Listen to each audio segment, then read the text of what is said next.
¿Qué tal, Jacobs? Bienvenidos a un video más del Jacob. Pues tiembla el PRIAN, ya que Claudia Sheinbaum les advierte y asegura que continuará al pie de la letra con el legado de AMLO el Magnífico, al pie de la letra. Increíble pero cierto, ya que pues al parecer si llegara a quedar Claudia les quedarían otros mínimo 6 años más de estar aguantando sin Chayo los demás pues televisoras, increíble pero cierto, y sobre todo el PRIAN, porque quieren regresar a sus privilegios. Sin más preámbulo, veamos de qué se trata y comentamos, ¿por qué no?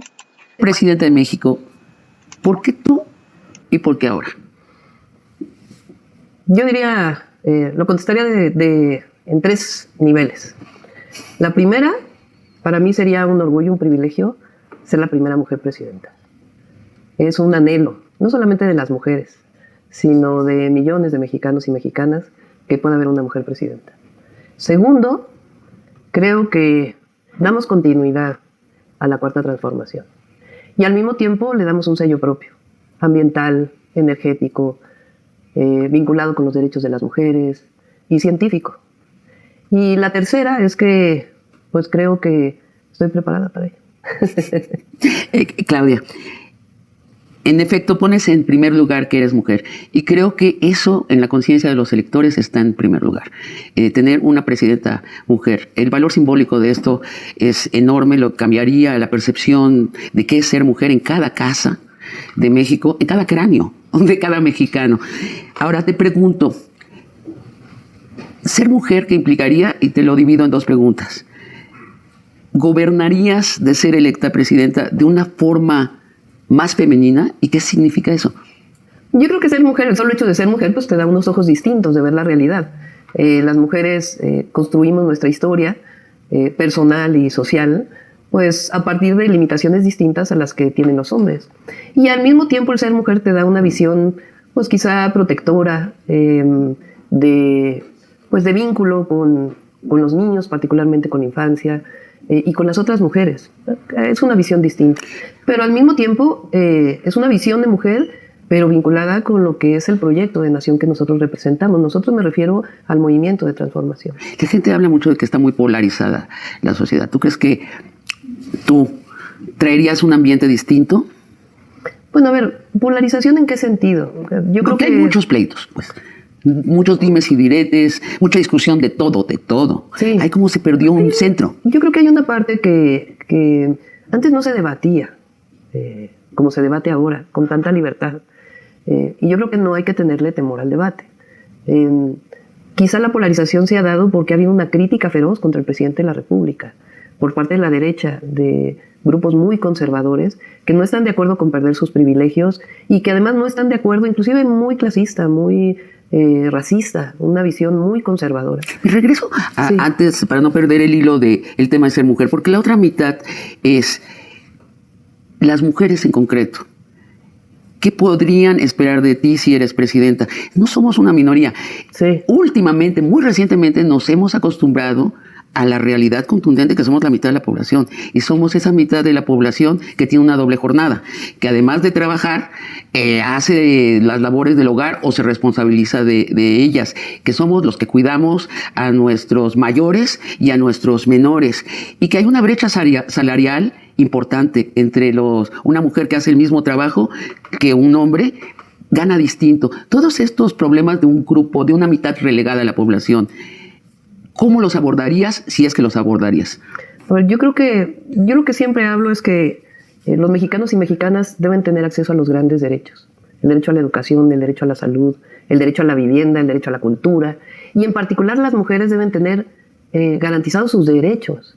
¿Y a qué me refiero con sus derechos? Salarios iguales, el que no sean discriminadas, porque finalmente la violencia viene de una profunda discriminación hacia las mujeres o contra las mujeres. ¿Eso lo abordarías como política? Sí, por supuesto, lo abordo como jefa de gobierno. Ajá. Y hay que abordarlo más. Se ha hablado mucho del sistema de cuidados y yo creo que tenemos que transitar hacia allá como parte de los grandes derechos. Es decir, la posibilidad de que las mujeres tengan el derecho a trabajar mientras el Estado les garantiza las mínimas condiciones. ¿Qué les garantizaría el Estado? A ver, yo creo que tenemos que hablar necesariamente de la educación inicial, particularmente, que le permita a las mujeres, mientras tienen a sus hijos pequeños, poder integrarse a la fuerza laboral, si así lo desean. O sea, las guarderías. Guarderías, que ya, a mí no me gusta llamarle guarderías.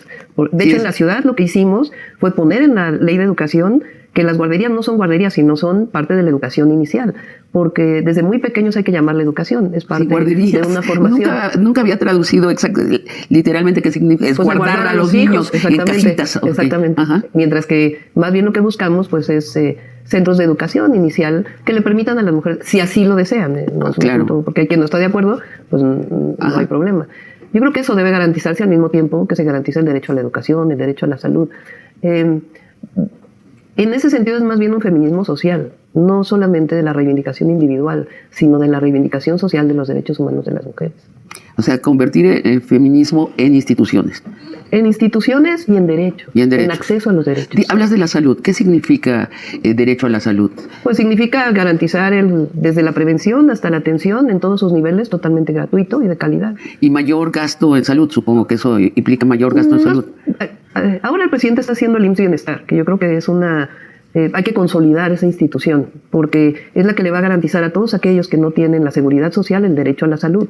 Y hay que profundizar en la prevención, en la salud preventiva, porque finalmente muchas enfermedades de los mexicanos y mexicanas pues tienen que ver con la alimentación, tienen que ver con una vida sedentaria, que hay que atender para que no tengamos los gastos en salud que tenemos ahora y que vamos a tener posteriormente.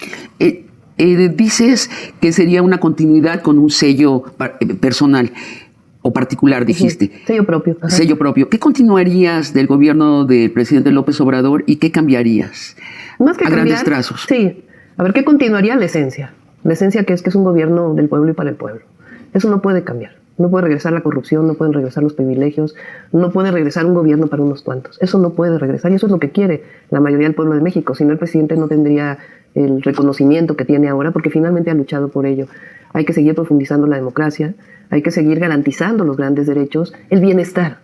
Lo que nosotros anhelamos es que el pueblo de México tenga bienestar, hombres y mujeres, desde los que viven en el campo hasta los que viven en las ciudades, desde los que viven en el norte hasta los que viven en el sur. Y al mismo tiempo, pues yo he tenido, primero soy mujer, segundo, pues yo tengo una historia científica, y yo creo que hay que profundizar en el desarrollo científico y tecnológico de México. Creo que toda esta nueva oportunidad que tiene México en términos de lo que se llama nearshoring, etcétera, tiene que traer bienestar, no solamente tiene que traer inversión, y tiene que profundizar en el desarrollo educativo y el desarrollo tecnológico y científico de nuestro país. Y al mismo tiempo pienso yo que hay que profundizar más en las fuentes renovables de energía. La garantía de esta base de soberanía energética que está dejando el presidente y hacia adelante profundizar en las fuentes renovables y la visión sustentable del desarrollo energético. Tocaste muchos puntos. Nearshoring. Cuando entrevisté a Marcelo Ebrard hace como 2 meses, Marcelo basó prácticamente su proyecto de posible presidente en el nearshoring. Dijo, hay 400 empresas que quieren entrar a México, tenemos que trabajar para dejarlas entrar. Ese es el viento y nosotros tenemos que ajustar el velero. ¿Cuál es tu punto de vista cuando dices hay que preparar al país? Tú también dices... Pero sobre todo me llama la atención lo de los salarios justos, ¿no? Porque el nearshoring ha funcionado en otros países nada más condenando a la población a salarios muy bajos. ¿A qué te refieres con...? A ver, es un fenómeno que se está dando y que se va a dar por condiciones internacionales. El conflicto Estados Unidos-China, la competencia, digamos, comercial, lo que trajo la pandemia en términos de las complejidades en la distribución de las mercancías, pues lo que está haciendo es que más allá de la globalización nos están buscando mercados regionales. Y la oportunidad que tenemos con el tratado con Estados Unidos y Canadá, el nuevo tratado, pues permite que México sea quien reciba una buena parte de las inversiones por la cercanía que tenemos pues del mercado más grande del mundo, que es Estados Unidos. Qué bueno, ¿no? Ahora, el asunto es cómo hacemos esas inversiones o cómo atraemos esas inversiones. Entonces, yo lo que creo es que esas inversiones no solo se pueden medir en inversión extranjera directa o en crecimiento del Producto Interno Bruto, sino que tienen que medirse en términos del bienestar de los mexicanos y mexicanas. Nosotros vivimos un tratado de libre comercio que generó en la frontera una cantidad muy importante de maquiladoras, que después se fueron a otros lados, por cierto, pero al mismo tiempo tenemos ciudades como Tijuana o ciudades como Ciudad Juárez, que crecieron pero no generaron bienestar. Al contrario, generaron diversas problemáticas, entre otras para las mujeres que trabajaban los feminicidios. Entonces, lo que yo creo, y además yo creo que todo el mundo está de acuerdo en ello, es que estas inversiones tienen que traer bienestar, tienen que traer buenos salarios. ¿Dónde van a trabajar las personas que van a, o dónde van a vivir las personas que van a trabajar en esas empresas? Pues tienen que tener una vivienda digna, tienen que tener un salario digno, tienen que tener escuelas, tienen que tener hospitales. Entonces, por eso yo hablo de que la inversión que va a venir bastante, sencillamente tiene que generarse las condiciones para que todo ello traiga bienestar y que se mida realmente en términos de desarrollo, no se mida solamente en términos de un número que represente el crecimiento del PIB. ¿Has hablado con empresas que quieren venir? Sí, y con muchos empresarios he hablado, mexicanos, extranjeros. Y cuando les planteas esto... ¿Están de acuerdo? ¿Sí están de acuerdo? Están de acuerdo. No se quejan, por ejemplo, los chinos, te dicen, no, nosotros queremos, ¿sabes? Que vivan en galerones. Y, bueno, es que así ha sido el desarrollo en China, ¿no? Vivan en galerones y se suicidan un 3% al mes, no importa. Yo creo que el desarrollo no se puede medir en términos solo de ganancia, sino que se tiene que medir en términos, repito, pues de los grandes derechos a los que deben tener acceso. Entonces sí lo toman, sí son receptivos a esa actitud. Muchas veces lo que dicen es, bueno, ¿cuánto tiempo nos vamos a tardar en planear? Vamos a perder las inversiones. Pues no se trata de eso. Y también de los recursos naturales, donde está el agua, donde está la energía. Es decir, un mínimo sentido de planeación que no requiere grandes años de planeación, sino sencillamente parques industriales que tengan al mismo tiempo lugar para los trabajadores. Y yo creo que en eso estamos de acuerdo, es sencillamente acelerar ese proceso para que se pueda dar. Por ejemplo, los parques industriales que está planteando el presidente vinculados con el transísmico, pues evidentemente son parques industriales que tienen que tener pues espacios en donde vivan las personas que van a trabajar en esos parques industriales y que esa zona de desarrollo del país pues no solamente sea en términos de los parques y dónde va a vivir la gente. Entonces es un capitalismo con vigilancia del Estado. Y con bienestar. Vamos a un corte. Hablemos de economía y de distribución de la riqueza en específico. En México hay 3 señores que tienen la misma riqueza que la mitad de los mexicanos. O sea, 3 señores tienen la misma riqueza que 65 millones de mexicanos. Y el 1% de los mexicanos tiene la misma riqueza que el 70% de los mexicanos. Y eso ha sucedido no al azar. Son las reglas neoliberales que lo ha causado. ¿Qué harías con esta concentración extrema de la riqueza? Yo creo que todavía hay una oportunidad sin necesidad de hacer una reforma fiscal profunda. Creo que el presidente López Obrador lo que hizo pues fue que se paguen impuestos. Yo creo que todavía se pueden en ese esquema seguir garantizando ese pago de impuestos. Por otro lado, toda la inversión nueva que va a venir pues va a representar mayores ingresos para el Estado. Y de ahí hay que ver qué tanto da en este momento el presupuesto público para seguir profundizando, para seguir garantizando inversión pública y al mismo tiempo los grandes derechos, el sistema de bienestar, el estado de bienestar.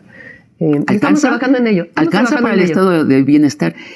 Estamos trabajando en ello para ver exactamente, las inversiones públicas han representado, lo dijo el presidente ahora en el 18 de marzo, alrededor de 1 billón de pesos. La garantía de los derechos en los programas que están establecidos en la Constitución y otros programas sociales son alrededor de 400,000 millones de pesos. Lo que hay que ver es hacia adelante la garantía del derecho a la educación, desde educación inicial hasta educación superior, la garantía del derecho a la salud, cuánto representa en términos económicos, lo que garantice el sistema de cuidados y al mismo tiempo seguir manteniendo un esquema de inversiones propias que tienen que ver con inversiones principalmente energéticas, quizá. Entonces estamos haciendo ese cálculo de qué significaría y en todo caso, si no, pues tendría que ser algo por consenso, no podría llegarse a imponer, creo yo, un sistema distinto. Me intriga tu primera persona plural. Cuando dices estamos... Ah, sí, pues es un equipo. Un equipo. Es un equipo. Tu equipo. Sí, un equipo de trabajo que hemos estado trabajando en sobre todo los cálculos, los números y hacia adelante, ¿qué significaría? Y para las clases medias, han sido muy golpeadas las clases medias durante la pandemia. ¿Qué proyecto tienes para las clases medias? A ver, yo creo que hay que hablar de bienestar, más allá de las clases populares o los pobres, las clases medias. Yo creo que todavía tenemos que seguir trabajando por el bien de todos, primero los pobres. No hemos erradicado la pobreza. Y las clases medias, es decir, lo que tenemos que garantizar es que un joven de clase media o un joven, independientemente de cuál sea su nivel económico, tenga la garantía de la educación, tenga la garantía de la salud y tenga la garantía de una esperanza de vida. Eso significa empleo, significa poder formar una familia, significa vivienda, y por eso yo hablo de los grandes derechos de los mexicanos y de las mexicanas. Eso es lo que tiene que garantizar el Estado. Y a partir de ahí, pues cada quien con su esfuerzo personal hasta donde quiera llegar, pero por supuesto que el Estado debe garantizar las condiciones mínimas. No todo tiene que ver con un esfuerzo personal. ¿Podrías enumerar esos derechos? Esencialmente es el derecho a la educación.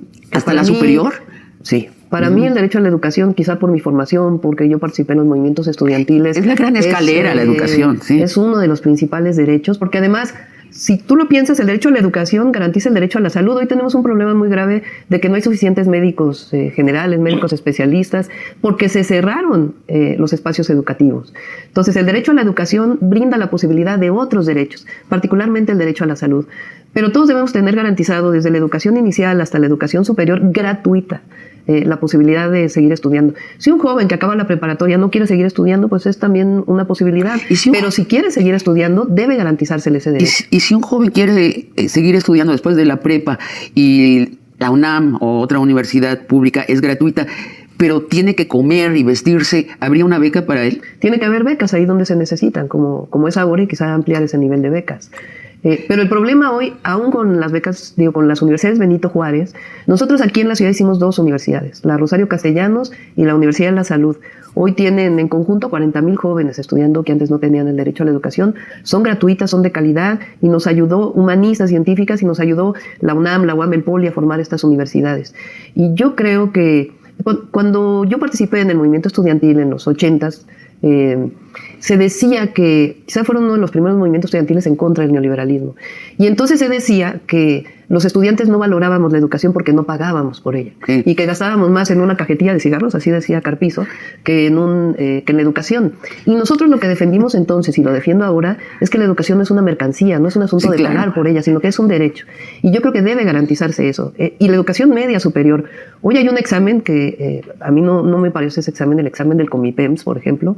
Tú en Estados Unidos vas a la preparatoria que te quede más cerca de tu casa. Uh-huh. En México no, sales de la secundaria y tienes que hacer un examen para ver a qué preparatoria vas, y dependiendo de la calificación te orientan a una preparatoria o a otra. Sí, tenemos que garantizar pues un bachillerato en donde vayas, por supuesto si quieres un bachillerato técnico que lo puedas elegir, pero que no tengas que pasar un examen y dependiendo de tu calificación a los 15 años te limiten las posibilidades de desarrollo. Dijiste derecho también a la salud pública y gratuita. ¿Y qué otros derechos? A ver, yo creo que el derecho a la vivienda debe de garantizarse. ¿Debe garantizarse para todos? Sí, a través de mecanismos tanto del Infonavit como otros mecanismos que permitan pues garantizar las condiciones mínimas de vivienda. Estamos viendo lo que está pasando en Estados Unidos, y en la Ciudad de México nosotros hemos buscado promover la vivienda accesible.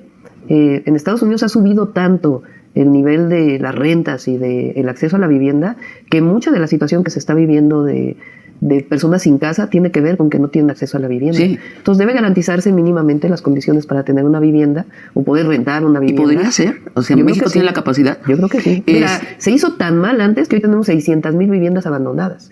¿En dónde? Pues todo este programa que se hizo a través del Infonavit y de desarrolladores inmobiliarios que se hicieron fuera de los núcleos urbanos y que hoy son un problemón. Y están allí. Están ahí abandonadas. ¿Y se haría lo necesario para que fueran habitadas? Pues esas no sé, porque tiene el problema que están lejos de las zonas urbanas, pero digamos, hay las condiciones. El presidente López Obrador cambió el esquema del Infonavit y hoy tenemos mayor acceso a la vivienda, pero hay que profundizar en ello. Pero hay otros accesos que son importantes también, el derecho a la cultura, el derecho al deporte y el derecho a un salario digno. Yo creo que... ¿Qué quiere decir el derecho a la cultura?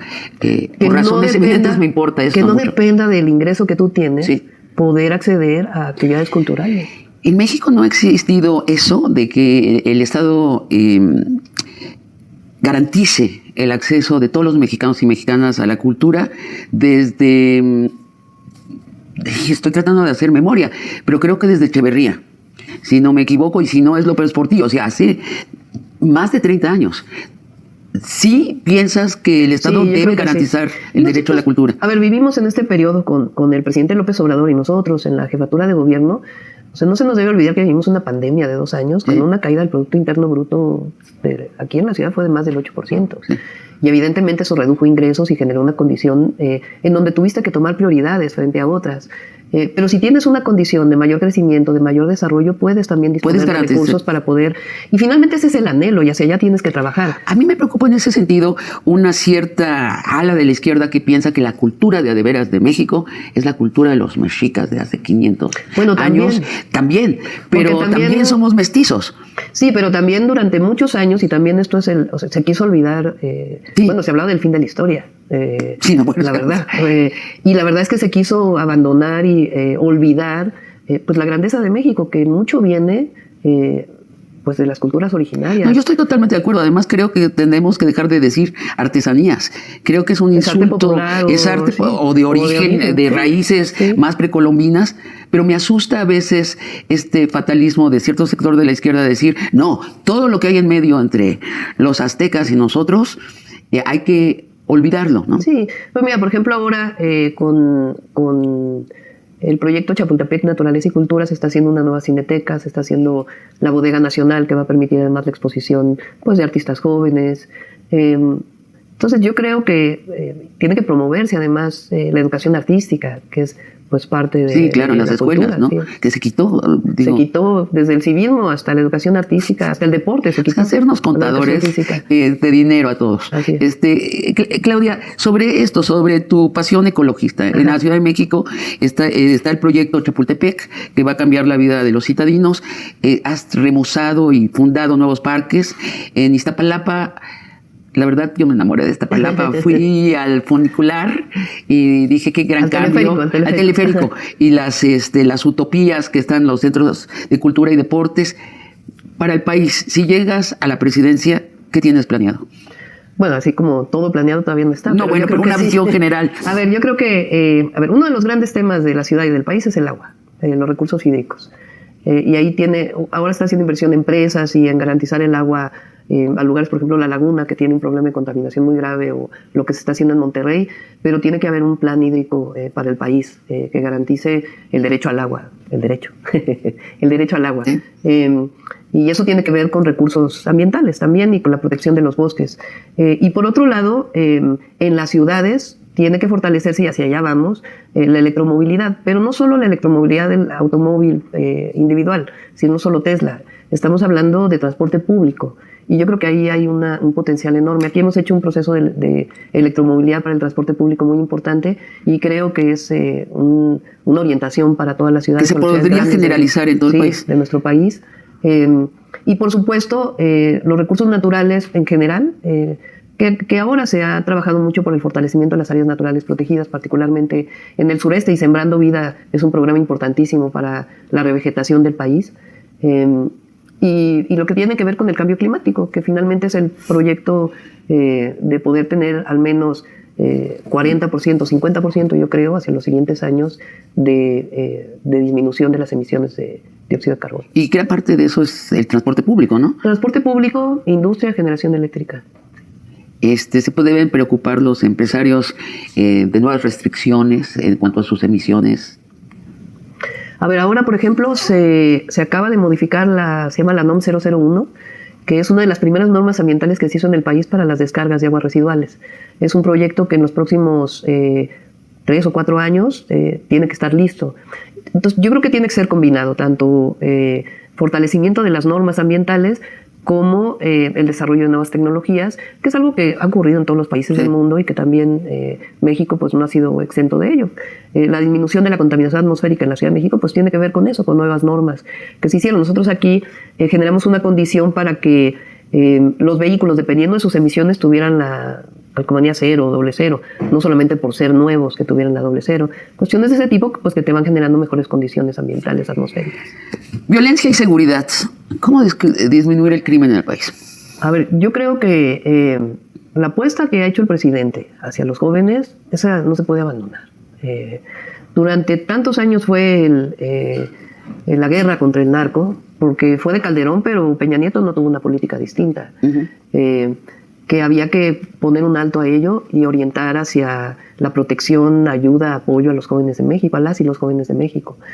Tanto el programa Jóvenes Construyendo el Futuro, como en general todas las condiciones de bienestar. Entonces eso es lo mejor, quitarle a las bandas delictivas esa base social de la que han ido adquiriendo, y eso solo con bienestar, porque un joven, una joven que se acerca a una banda delictiva es por razones económicas y también porque no ve esperanza o no ve aventura o no ve la posibilidad de una vida en otro sitio más que en ella. Y eso hay que generarlo. Y al mismo tiempo, que también lo hace el presidente, aunque no le pone tanta importancia en su discurso, es la cero impunidad. O sea, yo creo que son las dos cosas, la prevención y la cero impunidad. Y eso tiene que ver con tener una Guardia Nacional, policías, y al mismo tiempo una fiscalía que esté vinculada con las policías, que cada delito que se cometa pues tiene que ser sancionado. Son las dos ramas, y en eso pues nosotros hemos hecho una estrategia que le llamo de 4 ejes, que es atención a las causas, más y mejor policía, inteligencia e investigación y coordinación. Esa es nuestra política de seguridad. Y esa es una política de seguridad que a nivel nacional en realidad se está siguiendo, y yo creo que hay que fortalecerla. ¿Tienes pensado a tu secretario o secretaria de seguridad? Todavía no. Todavía no. Porque hay Harfush Shana diciendo que él no puede hacer ninguna otra cosa, yo quisiera porque va a ser el secretario de seguridad. No, pues por supuesto que yo quiero que se venga conmigo a trabajar, ¿no? Te pregunto cosas que dice nuestra prensa. Pero te voy a decir una cosa, Rosicela está haciendo una excelente labor, la verdad. Entonces no está decidido. No está decidido, pero de que queremos que Omar se venga con nosotros. Te digo cosas que dice la prensa de manera unánime. ¿Estamos militarizados? A ver, el ejército está haciendo labores de seguridad. Uh-huh. ¿Eso quiere decir militarización? Pues no. O sea, porque militarización, desde mi perspectiva, querría decir que la condición de la fuerza por encima de la razón y del derecho es la ley. Y aquí no es eso. O sea, tú no estamos ni hablando de que los militares hoy están definiendo la política de seguridad, no. La define el presidente, la definen los civiles, pero el ejército está apoyando labores de seguridad. ¿Por qué? Pues porque no tenemos policías municipales en muchos lugares del país, porque no tenemos policías estatales en muchos lugares del país, porque la Guardia Nacional apenas se creó hace 3 años y apenas se está consolidando. Entonces, quitar al ejército significaría dejar en el desamparo a muchísimos millones de mexicanos y de mexicanas. Entonces, se está apoyando mientras se fortalecen otras instituciones. A mí me parece totalmente lógico que el ejército esté en las aduanas, dado quién estaba antes, ¿no? Uh-huh. Y cómo funcionaban las aduanas. La prensa, regreso a lo que dice la prensa. ¿Por qué el ejército regenteando un aeropuerto? Bueno, ellos hicieron el aeropuerto internacional Felipe Ángeles, están haciendo el Tren Maya, y te voy a decir, aparte de que tienen las posibilidades de hacerlo, tiene también una razón económica. Todas las ganancias que van a venir de ahí van a ser parte de las pensiones del ejército. Entonces también estás dando una salida de largo plazo al propio ejército en términos de sus pensiones. Ocurre en otros lugares del mundo, a mí no me preocupa eso. Es mucho más preocupante lo que ocurrió antes de la guerra contra el narco, que fuera de la ley se definían políticas, ahí sí, de mata en caliente y de que no te importan los derechos humanos. Regreso a la prensa. Sí. Cada que digo la prensa haces, no haces así, pero hay un leve, pero quiero hablar de eso. Tenemos hoy por hoy 2 grandes generadores ideológicos en este país. Es la prensa comercial y las mañaneras. Y son 2 narrativas que cada vez son más divergentes. Con sus excepciones, ¿no? Pero, con sus excepciones. Sí, pero en efecto, o sea, muchos medios de comunicación se volvieron los voceros del régimen anterior. Ese es el problema. Por supuesto que hay libre expresión y tienen todo el derecho a decir una u otra cosa, pero también el presidente o la jefa de gobierno, los gobernantes, tienen derecho a decir, a ver, lo que se está diciendo en este medio es mentira. O este medio pues es un vocero del conservadurismo. O sea, sacar las cuentas anterior del medio, decir, este medio lo está pagando fulano de tal con dinero. ¿Te parece? Lo que pasa es que hay una falsa moral en muchos periodistas, o periodistas entre comillas. La verdad, o sea, sí, ¿no? Critican al otro, pero no permito que me critiquen a mí. Entonces, cuando tú dices, a ver, este personaje tiene todos los millones y millones y millones y tiene no sé cuántas propiedades, tiene no sé qué, y tiene no sé qué, y tiene no sé qué. ¿Y quién sabe dónde salió? ¿Y quién sabe dónde salió? Bueno, porque en el periodismo hay un lema: perro no come perro. Pero también es oso no come perro, nadie come perro. O sea, los perros periodistas estamos libres de indagación. Esta ha sido las reglas de hace poco. Sí, pero tú ves un medio como Latinos, por ejemplo. Sí, claro. O sea, por quién está financiado, cuál es su papel. O sea, no es un medio de comunicación, es un medio de odio contra el gobierno y de difusión en contra del gobierno. Es decir, no hay ninguna, o sea, digamos, ¿cómo dirías la objetividad? Pues que hubiera un punto de vista y el otro punto de vista, ¿no? Que no hubiera solamente un punto de vista. Pero peor, cuando dices mentiras para poder dañar a un personaje público, entonces ahí es donde quedó el periodismo, ¿no? Sí, en ese sentido, ¿estás preparada? Bueno, pues ya hemos vivido mucho, ya hemos vivido mucho. No, porque yo coincido, la prensa comercial, un sector importante, se ha convertido en propaganda. Sí, y son activistas, son militantes, tienen sus propios candidatos muy definidos, y tú eres el candidato o la candidata puntera en este país. ¿Estás preparada para el embate que te viene? Porque sí, hasta ahora ha estado relativamente suave. Bueno. Sí, no, es que bueno, se está jugando un país, uno de los países más grandes del mundo geográficamente, la cabeza de Latinoamérica, la entrada a Latinoamérica, lo que vincula dos océanos. Esto es un territorio valiosísimo. Sí, yo creo que lo que te pone los pies en la tierra y te da la fuerza es las convicciones. La convicción en un México con justicia y lo que representa a uno. Porque ahí, pues, si tú me preguntaste ¿por qué quieres ser presidenta? Y para mí no es un asunto personal. Yo creo que es un asunto de proyecto. Es un proyecto de nación que hay que darle continuidad por el bien del pueblo de México. Y ahí es donde está la fuerza. Ahí es donde está la convicción. Ahí es donde te plantas. Porque de otra manera, si te pones a leer el Twitter, pues entonces entonces, lo que yo por eso digo, no se nos debe olvidar cuáles son las causas por las que luchamos, porque yo pienso que aunque sea jefa de gobierno, yo sigo luchando por un México con justicia. A ver, hay esta lectura, parte de lo de la prensa comercial, que vivimos en una presidencia imperial. Yo no veo esa presidencia imperial, yo veo una presidencia que manda cosas al legislativo y se las rechazan, las manda al judicial y se lo rechazan, tiene que negociar con la oligarquía, tiene que soportar y contestar a una prensa comercial que ya es una emisora ideológica. Es decir, ¿cuál es la visión que se acerca a tu visión? Esto de una democracia en donde el poder presidencial está negociando, enfrentando, haciendo pactos, o sea, en una continua movilidad con los otros poderes, ¿o sí es una presidencia imperial? Fíjate la paradoja. En el 2006 hubo un fraude electoral en contra de Andrés Manuel López Obrador. En el 2012, llámale fraude o no, una compra de votos masiva en contra del hoy presidente López Obrador. Y el movimiento que encabeza el presidente, hoy presidente, pues luchó siempre por la democracia, por la vía pacífica, construyendo y cambiando la conciencia de la gente. En el 18 se gana porque hay una mayoría que vota por este proyecto. ¿Tú crees que se va a traicionar eso como presidente de la República? Es el único presidente que ha puesto su presidencia a votación de la gente en el 4º año de gobierno. Es decir, la revocación de mandato no la hace cualquier presidente en el mundo. Y él la hace para sí mismo. Es decir, ¿quieren que me vaya? Me voy. Yo veo presidente. Entonces, la defensa de la democracia pues, es parte de la esencia del movimiento que nosotros representamos. Yo coincido, yo nunca he visto a un México más democrático y yo veo a un presidente desequilibrando el arreglo que había entre los otros poderes. Ahora, para terminar en este segmento, hasta ahora has dejado que esta prensa comercial se exprese, te golpee, te acuse de demasiada fidelidad con el presidente, te acuse de muchas otras cosas. ¿Qué vas a hacer en adelante? ¿Vas a contestar como el presidente en las mañaneras? ¿Cuál va a ser tu actitud? Depende también de la crítica y de la beligerancia de la prensa contra la persona, ¿no? Yo también contesto de una manera distinta, pero tampoco me quedo callada cuando hay mentiras, sobre todo. Mentiras del gobierno que encabezo o mentiras hacia mi persona, ¿no? Por supuesto que la jefatura de gobierno pues es una gubernatura más, ¿no? Si lo queremos ver así, pero también contesto. Pero cuando hay una acusación permanente, pues uno no puede quedarse callado, no puede quedarse callado, sobre todo cuando hay mentiras. Te han dicho una cantidad de cosas tremendas, ¿no? A veces son tan chiquitas que uno ni contesta, pero hay que contestar. Vamos a un corte y regresamos a nuestro último segmento de conclusiones. Preguntas más rápidas para respuestas, no de una palabra o de un párrafo, pero son más cortas, son más específicas. Sobre las fallas ocurridas en el metro, dijiste son fallas atípicas. ¿Qué quiere decir eso? Sí, las fallas recientes, en una buena parte tuvieron que ver con robo de cable, que fue una de las... ¿Quién lo robó? Pues es parte de la investigación que se está haciendo, pero sí hay un nivel de delincuencia organizada vinculada con el robo de cable. Se ha escrito que hay un sindicato problemático, que está en disputa el liderazgo y que una sección le hace la guerra a la otra sección, todo dentro del metro. ¿Hay eso también o no?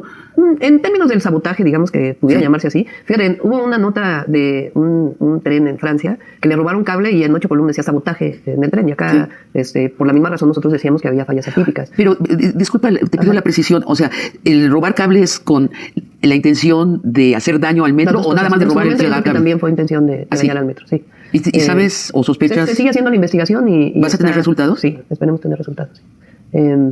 Y por eso fue la Guardia Nacional en el metro. Fíjate, llevamos ya muchas semanas en que no ha habido robo de cable, gracias a la presencia de la Guardia y a otras acciones que hemos emprendido. ¿De dónde está el cable, perdón? En muchos lugares está fuera del metro. Por ejemplo, en la línea 3, en una parte en la que es superficial, cerca de Indios Verdes, está por fuera de donde ve el metro, en el camelloncito que está pegado al metro. ¿Cortan? Entran a los registros y cortan, pero a veces cortan kilómetros de cable que son toneladas. Y como decías, esto es para reventar el cable o para hacerle daño al metro. Para hacerle daño al metro. La fiscalía, en el caso del accidente que hubo en enero, dijo que fueron 2 causas, y una de las causas fue el robo de cable. Entonces, ahí fue eso, y además se dijeron muchas mentiras. Nosotros estamos invirtiendo muchísimo en el metro. La renovación de la línea 1, el programa Metro Energía, un nuevo sistema de control para todo el metro. Ahora estamos invirtiendo más en todo el proceso de mejoramiento de los trenes, mejoras también en la forma de compras del metro, que también estamos trabajando en ello. Entonces vamos a dejar un metro muchísimo mejor que el que recibimos. Yo regreso a lo de la prensa. Es que cuando dices la desinformación, en otros países están viviendo las mismas disyuntivas que nosotros, como en España. Hay un gobierno de centro-izquierda y de pronto la prensa es unánimemente pro-derecha y hay una confusión en las calles enormes. Pablo Iglesias, por ejemplo, el líder moral, llamémoslo así, de Podemos, dice por eso es que tiene que haber una prensa de izquierda, porque si no se crean estos caos narrativos. ¿Qué piensas esto de tener una prensa de izquierda? Yo también creo que debe haber, y también la comunicación permanente. Ahí lo que dice el presidente de benditas redes sociales, pues tiene que ver con eso. O sea, antes el medio era lo único, por eso se llamaba medio, ¿no? Medio de comunicación, o por eso se llama medio de comunicación. Ahora la gran virtud es que puedes comunicarte directo al gobernante con tus gobernados sin necesidad de la traducción de un medio de comunicación. Entonces sí creo que tiene que hacerse pesar más la opinión de muchas personas que no coinciden con las opiniones de la prensa escrita o comercial, pero también pues tiene que haber mucha más comunicación del gobernante con la gente, ¿no? Claudia Sheinbaum, ¿te da pánico Lili Tellez? Siguiente pregunta. La oposición, precisamente la prensa comercial, que es la oposición encarnada en los medios, está tratando de caracterizar la disyuntiva para la próxima elección como democracia o dictadura. Es muy claro, llevan 4 años haciéndolo. Yo que voy mucho a España, tengo una obra de teatro allí desde hace 4 años, y es exactamente la misma retórica, son los mismos logos, ¿no? O sea, son los mismos logos en Colombia, en Chile. Aquí con el PAN, ¿no? Digo, por algo. Sí, para ti, ¿cuál es la disyuntiva para el 2024? Seguir con el proyecto de nación que cree en el bienestar del pueblo de México o regresar al pasado, de la corrupción y los privilegios. Esa es la disyuntiva. Marcelo propone un país de una mucho mayor clase media, que sea un país de clases medias. Yo no hablaría de clases medias, yo hablo de un país de bienestar para todos los mexicanos y mexicanas. ¿Invitarías a Marcelo a tu gabinete? Yo creo que tiene que ser parte de lo que siga. O sea, yo creo en la unidad de nuestro movimiento. Yo creo que lo único que puede dañarnos es la fractura interna. Y yo, en mi caso, siempre voy a trabajar permanentemente por la unidad de todos y todas, en donde todos tengamos un espacio. ¿De ganar la presidencia lo invitarías a ser ministro de tu gabinete? Puede ser, sí. O hay que hablar con él de qué le interesaría a él. Pero yo creo que tenemos que trabajar en unidad, porque lo que está en juego es el futuro de México, el futuro de la patria, de la nación, de nuestro pueblo. Y no puede haber ningún interés personal que esté por encima de eso. Gurría, el exsecretario de Hacienda de Ernesto Zedillo, es ahora candidato del PRI. ¿Lo invitarías a tu gabinete? No creo. ¿Por qué? Pues porque él representa otro proyecto. Él representa un proyecto del pasado. Pues es el más neoliberal de los neoliberales, ¿no? Eso no quiere decir que no hables con él y que no puedas leer lo que dice, ¿no? Pero ser parte del gabinete, no, pues es otro proyecto distinto. De ganar Marcelo la presidencia, ¿aceptarías un puesto en su gabinete? Pues habría que ver en su momento. ¿Van a debatir Marcelo y tú? No sé, a ver, ahora yo creo que es muy importante darle su lugar a las elecciones que están en puerta, que son las del Estado de México y las de Coahuila. Ahí pues no puedo decir mucho más porque luego el INE se pilla como vicepresidente, pero por supuesto que la protagonista del Estado de México para mí pues tiene que tener su espacio, ¿no? Y después de eso pues ya veremos. No es seguro que todos que debatan. Yo creo que por lo pronto hay que darle su lugar a las dos elecciones como elecciones que son parte de la historia nacional, ¿no? El INE. De nuevo esta confusión narrativa. O sea, la derecha está tratando de dibujar lo que sucede en el INE como un embate de la izquierda para destruir el árbitro electoral. ¿Cuál es tu lectura? A ver, nunca nadie ha puesto en duda el INE.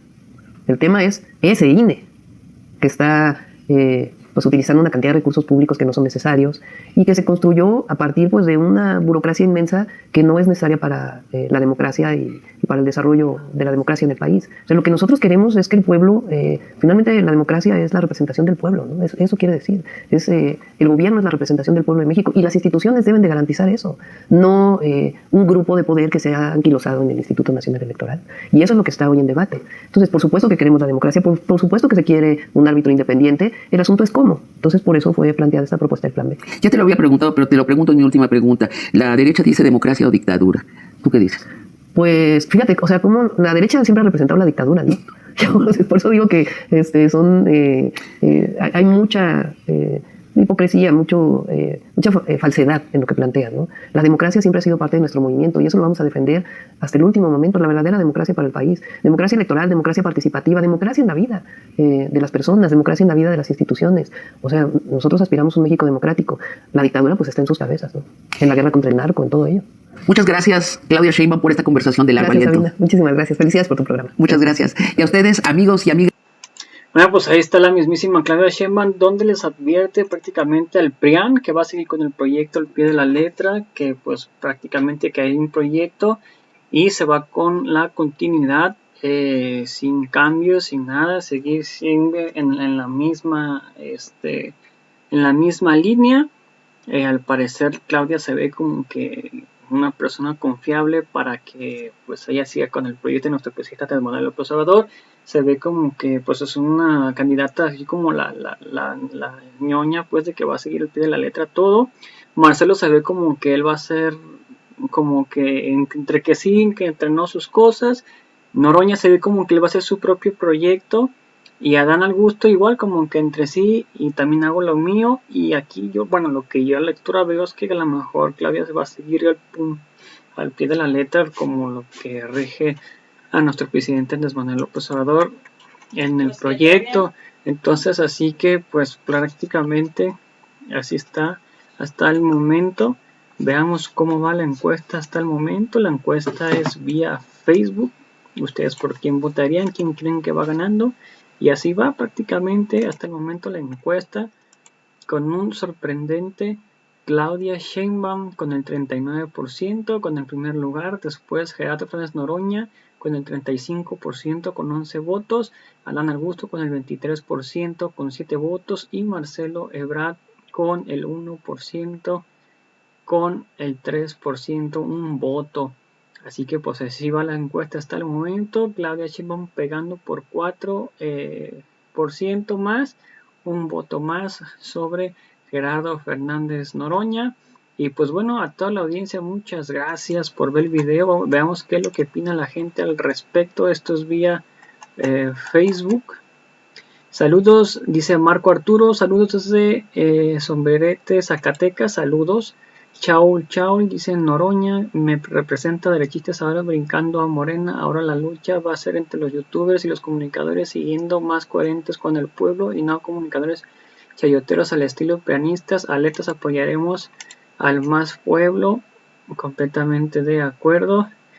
Sonia Razo, saludos. Ay, también nos dice chau, chau, dice apoyaremos más al pueblo. Ebrard rechaza a los de abajo. En EU, ese que es estilista. Adán ya profundizaron la forma en la que hizo en Tabasco. Hay pruebas que no lo favorecen. Noroña 2024. Jalife y otros comunicadores ya están inclinándose a apoyar a su preferido. Yo del pueblo va a hacer lo mismo. Noroña me representa. Sonia Razo, saludos. Chau, chau, Noroña 2024. Karen Ruiz, saludos, dice Claudia y Noroña. Isabel OEG, saludos. Daniel Cabellín Morales dice viva Claudia, viva Sheinbaum. Juan Manuel Carrillo Ramírez, saludos a Claudia Sheinbaum y el 100% bendiciones a su candidatura. Rodolfo Bernal, saludos. Juan José Valencia Vicente, saludos. Y pues a toda la audiencia, muchas gracias por ver el video. Recuerden, si me puedes apoyar con un like en la página de Facebook, una suscripción en la de YouTube, si puedes regalar una suscripción, dale like, comentar y compartir el video para que mucho más personas los vean, sería completamente fantástico. Así que a toda la audiencia, muchas gracias por ver el video. Los invito a nuestro siguiente video. Hasta la próxima. Bye. Suscríbanse al video, comentar, compartir, difundir para que mucho más personas nos vean. Hasta la próxima. No olviden comentar, compartir y difundir para que más personas nos vean.